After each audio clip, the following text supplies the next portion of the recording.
Alors les gars, sans plus trop tarder, nous allons rentrer dans le vif du sujet.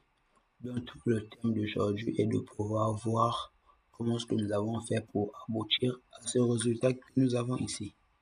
Donc à savoir, dans notre cas, nous avons une semelle jumelée supportant deux poteaux.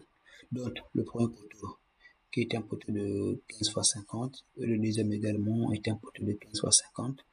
Donc nous pouvons voir les charges ici. Ça, c'est la charge à l'LS qui est de 432,79. Ici également, c'est la charge à l'LS qui est de 458,74. Ok. Ensuite, on vient ici. Ici, nous avons nos charges à l'élu. Ici, j'ai une charge de 592,27. Et là, j'ai une charge de 626,87.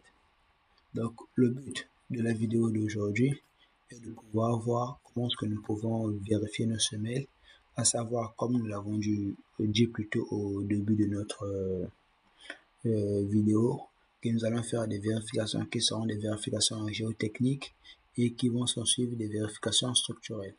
Ok, donc pour cette première partie, nous allons uniquement faire des vérifications géotechniques, quelques vérifications géotechniques dont nous étant ingénieurs ou encore techniciens chargés de faire ou encore d'étudier ce projet sommes capables ou encore sommes obligés de pouvoir faire. Ok, donc sans plus tarder ici, j'ai quoi? J'ai ma semelle ici là. Ok, j'ai ma semelle. Je vois que ma semelle fait 2,50 m sur 2,50 m avec une hauteur de 60, quelque chose de très bien déjà. Ok, je vois que non, suivant l'axe X, ma semelle est centrée. Pourquoi? Parce que j'ai ici là, j'ai un X ou encore le positionnement de la semelle par rapport au nu ou encore à un emplacement donné de la semelle, du poteau plutôt par rapport à un emplacement donné de la semelle et de 50 cm. Je viens également ici, c'est de 50 cm. Je vais sur l'axe Y. Je vois que mon positionnement ici est de combien? Est de 100. Donc je vais venir ici. Je vais faire une légère cotation. Ici j'ai 100. Et je viens également de l'autre côté ici. Et je vais également faire une légère cotation pour être sûr de ce que je dis. Également j'ai 100. Donc je vois que non, par rapport au positionnement de la semelle, suivant l'axe X et Y, j'ai bien centré ma semelle. Qu'est-ce que je remarque? Je remarque que sur cette semelle, je n'ai pas eu à placer une porte de libage. Donc nous allons voir un peu tout ceci dans la suite de la vidéo. Donc il est très nécessaire de savoir que lorsqu'après avoir dimensionné une semelle donnée par le biais d'un logiciel, il est toujours très nécessaire ou encore très recommandé pour l'ingénieur ou encore le technicien en charge du projet de pouvoir procéder à ce qu'on appelle par des vérifications. Vous pouvez également avoir des logiciels qui vous permettent de faire ces vérifications, mais l'idéal est toujours de faire travailler la tête. Donc faire une vérification qui sera comment à la main. Donc ici je vais vous donner les différentes étapes. Donc je vais aller sur mon brouillon que je vais appeler par pin. Ça c'est mon brouillon. Ici c'est mon brouillon. Ici. Ok, je vais rentrer dans mon brouillon. Donc pour une première étape d'abord, pour une première phase d'abord, qu'est-ce qu'il faut faire? Il faudrait d'abord déterminer ce qu'on va calculer quoi? Calculer la surface d'influence. Okay. Là, je dois calculer la surface d'influence. Surface d'influence de la semelle. Okay. Là, je dois calculer la surface d'influence de la semelle. Alors, cette surface d'influence-là, comment le trouve-t-on? Il y a une formule qui existe. Je vais peut-être appeler cette surface-là par A. Ok. Ce A est égal à quoi? Ce A est égal au insert. Ici, j'ai mon insert. Ok. Divisé par quoi? Divisé par la contrainte donnée par le rapport géotechnique. Ok. C'est le insert divisé par la contrainte donnée par le rapport géotechnique. Alors, je viens ici, au niveau de mon logiciel où j'ai fait ma DDC, je vais chercher ma charge à l'LS. Je viens ici, je trouve ma charge à l'LS qui est ici là. Là, j'ai 432,79.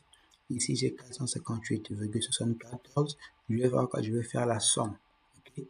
Donc, je viens ici, c'est la somme insert, oui. C'est le G, du coup, c'est le P1 et le P2. Donc, ici, je vais faire la somme. Je viens ici, je prends ma calculatrice. Je prends ma calculatrice ici. Je vais faire la somme. Je viens ici, j'ai 432,79. Ok. 432,79 que je vais additionner à combien?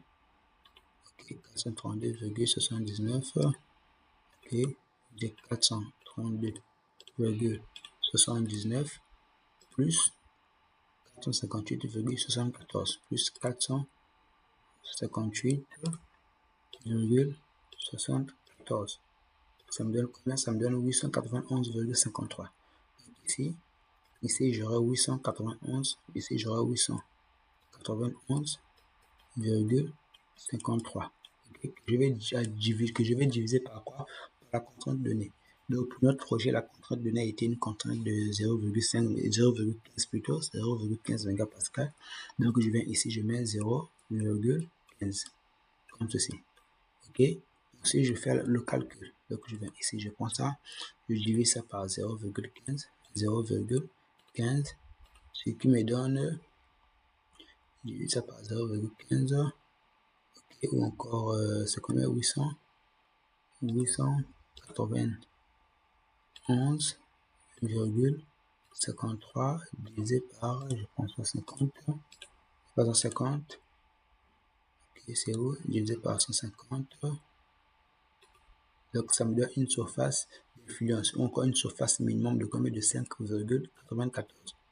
Ok, donc là j'ai une surface de 5,94. Donc je viens ici, je trouve que non, la surface minimum requise pour mes charges que j'ai ici, là c'est 5,94 mètres carrés. Ok, là j'ai trouvé ce qu'on appelle par la surface minimum. Après avoir trouvé la surface minimum, qu'est-ce que je fais? Je vais venir voir, là je vais venir trouver la surface que j'ai utilisée, et la surface que j'ai eu à trouver après avoir fini mon plan de coffrage qui est ici là. Si je vois que non, j'ai une section de combien? De 2,5 sur 2,5. Ok, donc je viens ici, je mets la surface d'influence, parce que là c'est la surface minimum. Là, je vais trouver quoi? La surface d'influence de ma semelle. Donc c'est égal à quoi? La surface d'influence c'est égal à A. Ok, A fois quoi? A fois B. Ok, donc ici j'ai quoi? J'ai 2,5 carré, vu que j'ai une semelle carrée. Donc ce qui me fait quelque chose de, je crois, 6,25, je crois. 2,5 fois 2,5, ça me fait 6,25. Ok, donc ici j'aurai quoi? Donc ma surface d'influence ici là sera donc égale à 6,25. Ok, qu'est-ce que je remarque? Premièrement, d'abord, ici j'ai fait une première vérification. La première vérification consistait à faire quoi? À pouvoir trouver d'abord quelle est la surface minimum requise pour ma semelle en vue des charges que j'ai au niveau de cette semelle.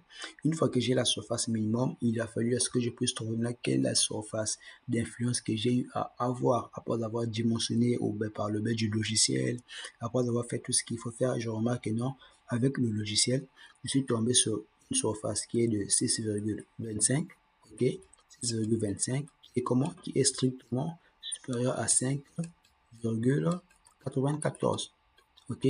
Donc ici déjà je constate que non, ma semelle elle est comment? Elle est bonne, ok. Ça c'est la première vérification. Ensuite, je vais ouvrir une nouvelle feuille encore. Et je vais passer sur la deuxième vérification. La deuxième vérification consiste à faire quoi? La deuxième vérification me permet de pouvoir calculer ou encore vérifier la capacité portante du sol. Je dois me rassurer des rapports des contraintes. Je dois vraiment m'assurer que non, la contrainte calculée est bel et bien inférieure ou égale à la contrainte donnée. Mais tout en prenant en compte ce qu'on appelle par des marges. Il y a des marges de contraintes qui existent également. Ok? Donc ici, je sais que la contrainte donnée, ok, je vais appeler par CD, la contrainte donnée est égale à 0,15 mégapascal. Ok? Ça, c'est la contrainte donnée. Ok? Là, maintenant, je vais pouvoir trouver quoi? La contrainte calculée. Donc, ici, pour la contrainte calculée, nous avons deux formules. Premièrement, je vais utiliser la formule normale à LS, et ensuite, je vais utiliser une formule où nous allons prendre en compte,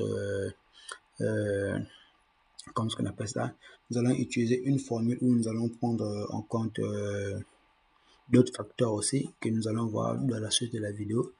Ici, j'ai quoi? C'est que nous, la contrainte calculée est égale à quoi? Est égale à 1 tiers.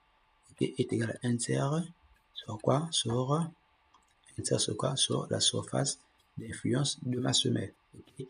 Ici, mon 1 tiers, je sais que c'était égal à combien? Je viens là, je vois le 1 tiers est égal à 891,53. Ok, est égal à 891,53. Ok, ici là, ma surface d'influence là, c'est combien? J'ai trouvé 6,25. Ok, de là, je fais le calcul. je vais le calculer ici. Ici, je prends 891,53. Je vais par la suite diviser par 0,15, ce qui me donne... qu'est-ce que j'ai fait? Ok, excusez-moi, ici là c'est 6,25. Excusez-moi, donc j'ai 891,53. Je vais diviser par 6,25. Ok, ça me donne combien? Ça me donne 142. Ok, donc ici là j'ai 0,14 mégapascal. Ok, donc ici qu'est-ce que je remarque? Ça me donne 0,14 mégapascal. Ok, 0,14 mégapascal. Également, je remarque que je viens de faire ma deuxième vérification, qui était de pouvoir vérifier le rapport des contraintes. Okay? Qu'est-ce que cette vérification me donne? La vérification me dit tout simplement que la contrainte, calculée ici, là, qui est égale à quoi? Qui est égale à 0,14 ici, est strictement comment? Inférieur à la contrainte donnée. Okay? À la contrainte donnée. Ce qui revient à dire que non, pour ma semelle, la deuxième vérification est très bien faite. Lorsque j'essaie d'aller voir la marge ici, ok, j'essaie d'aller voir la marge est tout simplement égale à quoi? La marge que je vais appeler par M, c'est égal à la contrainte donnée moins la contrainte calculée. Ok, donc ici j'ai combien? J'ai 0,15 moins 0,14. Si je peux l'écrire comme ça.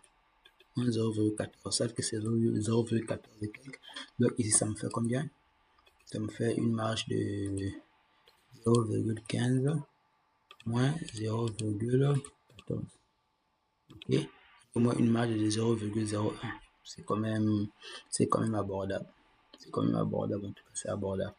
Ok, mais toutefois, si cela ne nous convient pas, il y a des possibilités de pouvoir réajuster tout cela. Ok, ça, nous allons voir ça peut-être dans des vidéos à venir. Ok, donc après avoir vérifié ce qu'on appelle par ma deuxième condition, qui était de vérifier le rapport des contraintes, là, je suis alors obligé de passer sur la troisième vérification. Ok, la troisième vérification qui va porter sur